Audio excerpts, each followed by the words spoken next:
মানে আমি তো ক্ষুধার্ত, মানে আমি যখন একটা এন্টারপ্রেনার হব তখন আমি ধরেই নিব যে আমার রিসোর্সেস আর লিমিটেড।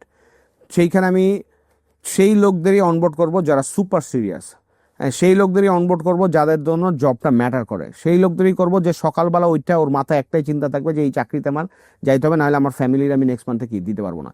এইরকম হাংরি, এইরকম সিরিয়াস অ্যান্ড ফোকাস রিসোর্সে আমি অনবোর্ড করতে চাই। আমি এইরকম চাই না যে সে ঘুরতে আসলো, হইলো হইলো, নাইলে নাই, চাকরি থাকলে থাকলো, নাইলে নাই, আব্বুর কাছ থেকে পকেট মানি নিয়ে চলে যাব। এরকম লোক আমি কোনোদিনও আমি কি করব না, অনবোর্ড করব না। হ্যাঁ, এই আর কি। সো ফার্স্ট হচ্ছে they have to be hungry. 2 number হচ্ছে অবশ্যই হাংরির সাথে অনেস্ট থাকতে হবে, যাতে সে আমার লিকেজ না হয়ে যায় আমার প্রসেস থেকে বা বিভিন্ন জায়গা থেকে আমার ওয়েস্টেজ হইতেছে। আর 3 নাম্বার যেটা হচ্ছে সেটা আমি হার্ড ওয়ার্কিং চাই। ঠিক আছে, আপনি স্মার্ট বলেন, আপনার যত কিছুই অনেস্ট বলেন, যত কিছুই বলেন, হার্ড ওয়ার্কিং লোকও দরকার আছে। মানে who loves to work and who loves their work, এই দুইটাই দরকার আছে। ফ্যান্টাস্টিক।